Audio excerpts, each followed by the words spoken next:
दोस्तों आज एक स्टार्ट करते हैं एक चार्ट से।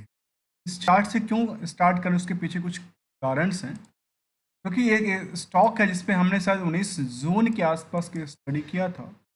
जिस टाइम पे स्टॉक की प्राइस करीब 180 के आसपास चल रही और आज के टाइम में देखा गया कि 172 के आसपास चलती है। मतलब 8 रुपए की गिरावट है। ठीक है। लेकिन इस 8 रुपए की गिरावट के पीछे यदि हम ये भी देखें, जो मार्केट कहाँ तक गई थी 214 की। कब से?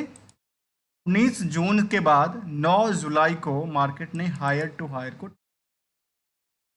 अब सवाल आती है यहाँ पे, जो इसका गोल्डन रूल क्या कहती है मार्केट। क्योंकि अक्सर देखा जाता है जो हायर पे जाकर के पोर्टफोलियो से नहीं हटाना,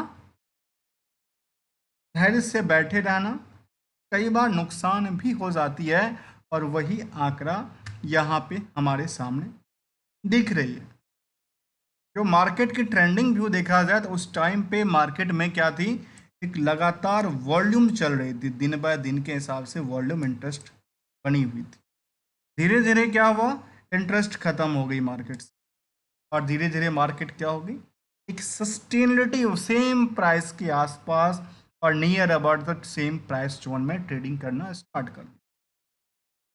आज की लर्निंग में इस स्टॉक को लेकर के कोई नई स्टडी नहीं है, इसके completely is the division part. तो चलिए जानने के प्रयास करेंगे एवेंटल्स लिमिटेड को लेकर। भले ही आज वो 3% की उछाल हो, उसमें क्या कहना चाहती है। और यहाँ पे देखा गया कंपनी को लेकर के, तो कंपनी क्या करती है, कंपनी कहती है जो radar solution for the strategic application को लेकर, कहती है एरोस्पेस एंड डिफेंस सेक्टर और मेरीन कम्युनिकेशन के लिए कामकाज, custom innovation solutions and health care services पे भी कामकाज। कहती है इनके पास जो ज्वाइंट आबर इनोवेट जो क्लाइंट है इनके पास, वो कहती है क्लाइंट बड़ी बड़ी क्लाइंट का उन्होंने नाम जिक्र कर रखा है इनके वेबसाइट से। एल का बात करूं या फिर VARC की बात करें या फिर इसका बात करें और नाम की बात करें तो डायनामिक भारत डायनामिक बात करें या फिर इसके अलावा इंस डिस्क की बात करें।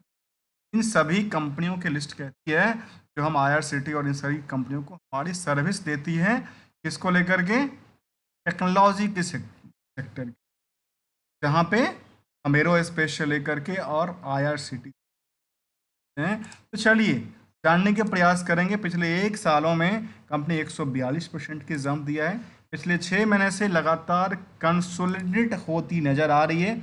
जब हमने कहा था कि यहाँ से मार्केट ने गिरावट दर्ज किया, फिलहाल क्या लगता है इस प्राइस के आसपास उन्होंने अभी स्टेबिलिटी बनाई है। ऑब्वियसली देखने को मिला है कि इस प्राइस को आसपास इसने एक सस्टेन करती नजर आई है। तो आगे का क्या मूवमेंट हो सकता है, जहाँ पे अभी तक देखने को मिला 6 महीने में करीब 77% की उछाल करती है कंपनी का आंकड़ा क्या कहती है।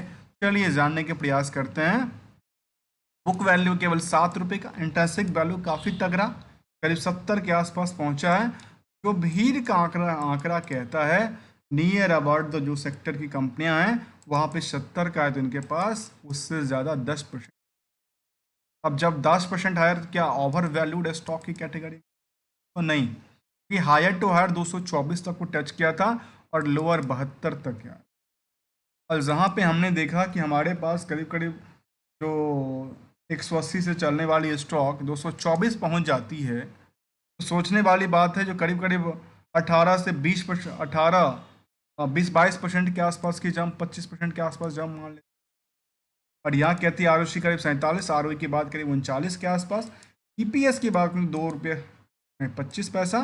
करंट रेशियो और डेट टू इक्विटी के बारे में चर्चा करेंगे, जहाँ पे हम रिकन्सलेशन करने का फेस वैल्यू, डिविडेंड की ट्रैक रिकॉर्ड और बाकी सारी चीज देखा जाए। प्रोमोटर्स की होल्डिंग 40% के आसपास और मार्केट का भी करीब 4,000 करोड़ से ज़्यादा।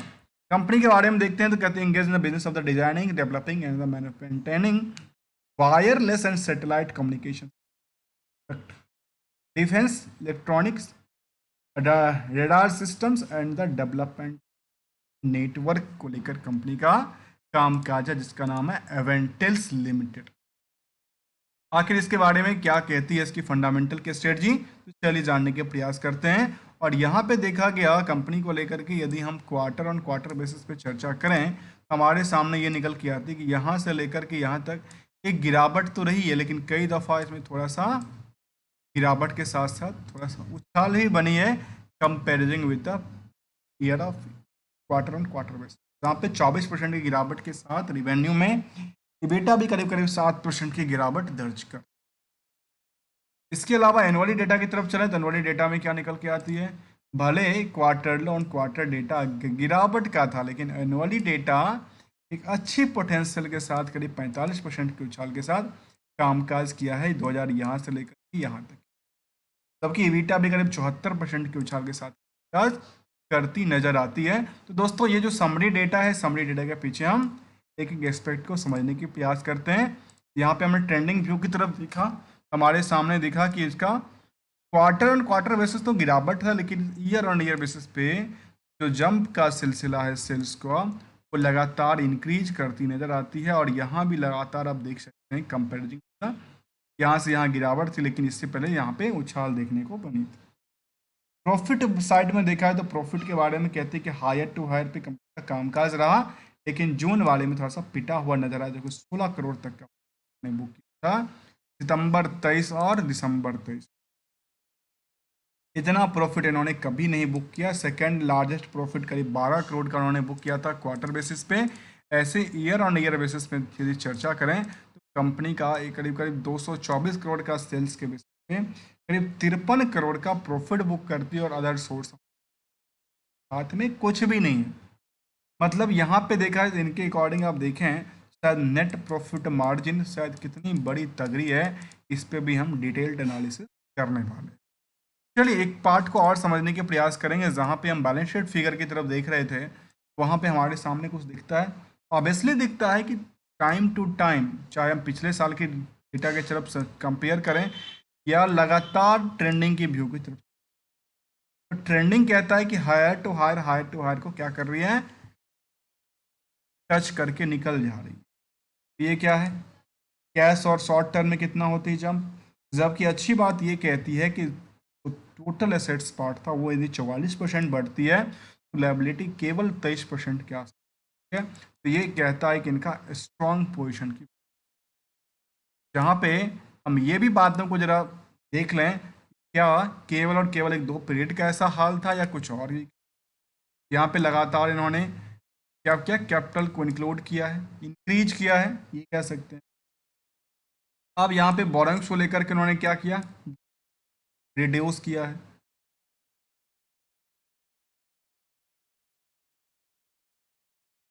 जब बोरोइंग्स को रिड्यूस किया तो मार्केट में कुछ पैसे भी लगे हैं क्या, तो 64 करोड़ का ये आंकड़ा, ठीक है, 64 करोड़ का आंकड़ा के हिसाब से देखा जाए तो हमारे सामने है 104 दिन अर्थात 4 मंथ। ये इनके लिए एक डिमेरिट के सवाल है। अब इसमें रिस्क फैक्टर कितना कहती है, क्योंकि 64 करोड़ के अकॉर्डिंग यदि हम ये देखें तो हमारे सामने ये दिखता है कि 224 करोड़, एक जगह 64 करोड़, तीसरी जगह पे 53 करोड़। इन तीनों नंबर को आपस में कंपेयर करके देखिए, पता चलेगा, पता ये चलेगा जो इनका एक्चुअलिटी में क्या कहती है, जो इनका जो प्रॉफिट नेट प्रॉफिट मार्जिन है वो तो अच्छी चली है, लेकिन इसके अकॉर्डिंग हम डेटर्स की तरफ देखें प्रॉफिट अगेंस्ट डेटर को, तो शायद वहाँ से करीब करीब कह सकते हैं कि 120% के आसपास से ज़्यादा 125 के आसपास के निकल के, कहाँ पे प्रॉफिट अगेंस्ट डेटर्स रेशियो की बात। इसके साथ साथ देखा जाए हिस्टोरिकल डेटा फ्रेम में कंपनी का सेल्स जो है वो लगातार इंक्रीज करती है, प्रॉफिट उसकी कई गुने से रफ्तार बढ़ती है, और स्टॉक की प्राइस इन दोनों के सेंटीमेंट के बेसिस पे लगातार उछलती हुई नजर आती है। रिटर्न इक्विटी भी अच्छी खासी ग्रोथ लेवल को दर्शाती, ये था इसका आंकड़ा। जबकि सेंटिमेंटल की तरफ देखा जाए तो सेंटिमेंटल क्या कहती है, कहती है जो अभी Q2 का रिजल्ट को लेकर कहती है कि board meeting intimation of the Q2 का रिजल्ट को लेकर के इनका अपडेट आ गया, और ये अपडेट की बात कब की कर रही है वो हम चर्चा करते हैं। देखिए दोस्तों, आज का अपडेट अंबानी को लेकर आया था जो उनका बोर्ड मीटिंग्स का लेकर डेट कहा है 5 अक्टूबर को ध्यान देने वाली बात होगी जब इसका रिजल्ट आएगा। और शायद एक्सपेक्टेशंस ये हैं जो comparison with the previous data, जो रिटर्न है, जो रिजल्ट है, वो शायद कह सकते हैं करीब करीब कितना आना चाहिए पता है? करीब करीब आना चाहिए इसका 60 से ज़्यादा करोड़, नियर अबाउट 60 करोड़ का ये आता है, तो करीब 15 करोड़ के आसपास का आंकड़ा नेट प्रॉफिट आंकड़ा को टच कर सकती है। और यदि यही एक्सपेक्टेशन के साथ आती है तो शायद कितनी बुस्ट होगी वो समझने वाली बात होगी। जहाँ पे अब फिलहाल मार्केट अब 2-4 दिन के लिए क्या होगी, हो सकता है जो ना सस्टेन कर जाए लेकिन उछालने के लिए दोबारा तैयार होती आ रही है। मार्केट जब जब भी मार्केट ने थोड़ा सा साइडवेज लिया, मार्केट एक बड़ी हलचल के साथ आई। जब जब भी मार्केट ने साइडवेज लिया, मार्केट हलचल के साथ कामकाज करती नजर आई। तो चलिए इसकी पार्ट्स को हम समझने की प्रयास। निवेशक की बात करें तो 40% इज द प्रमोटर्स, रेस्ट की बात करें तो पब्लिक की बात करीब 59% है। और यहाँ पे 59% की टोटल भीड़ का आकलन करें, हमारे सामने ये दिखता है करीब करीब यहाँ पे 2 लाख के भीड़ हो सकती है। मुझे लगता है ऐसे 200 के का भी हो नियर अबाउट, क्योंकि मार्केट में जब भीड़ बढ़ी है 21,000 से 47,000, 1,42,000, 1,49,000, नियर अबाउट 2 लाख के आसपास यदि भीड़ का आंकड़ा जाता है, शायद यहाँ से और भी यहाँ पे स्टॉक की प्राइस में इंक्रीज होने की चांसेस ज़्यादा बनती है। तो हमने थोड़ा सा पार्ट इसको समझने का प्रयास किया as on the consolidated data basis पे। दोस्तों अब इसमें कुछ बातें को और ध्यान रखना वाली बात है, खासकर पार्टों को, वो क्या कहना जिसको गोल्डन रूल हमने स्टार्ट किया था बीएससी की। इसके अलावा की बात करें तो कंपनी का डिविडेंड का देती है, कंपनी डिविडेंड भी देती है लेकिन डिविडेंड का पार्ट काफ़ी छोटा था। पहले कंपनी ने बोनस भी दिया था 2023 के दौरान में, कंपनी के शेयर को भी स्प्लिट करती नजर आई थी, जहाँ पे 10 के बदला 2 कर। अब इसके बारे में कुछ और फैक्ट की तरफ से इसके पीयर्स में आती है HAL और रोसेल्स इंडस्ट्रीज आती है, सिका इंडस्ट्री जैसी कंपनियां डिफेंस सेक्टर की कंपनियां हैं। और यहाँ पे अवेंटल्स को लेकर के डिफेंस सेक्टर जो अभी लगातार जो बीच में गिरावट प्रेशर में चल रही थी, अब दोबारा मार्केट इसका दोबारा क्या कर रही है, ये मार्केट प्रेशर के पीछे पता है ना, किसी बड़े निवेशकों ने या ट्रेडर्स ने इनको रिकमेंडेशन दिया था जो डिफेंस सेक्टर और PSU सेक्टर में बिकवाली आएगी। मतलब क्या था, मार्केट में सेटअप बैठाना था, सेटअप बैठ गया, दोबारा मार्केट चलने के लिए तैयार होती है और रिजल्ट के पार्ट आ सकता है। दोस्तों किसी भी स्टॉक को लेकर के हमारी तरफ से कोई भी ना ट्रेडर्स की बात किया जा रहा है, ना कोई एडवाइजरी की बात किया जा रहा है।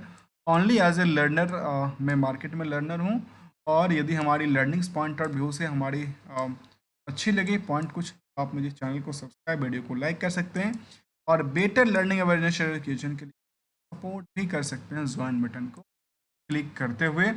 मिलते हैं कुछ नेक्स्ट स्टडी के साथ, नेक्स्ट लर्निंग के साथ, तब तक के लिए enjoy it and thank you.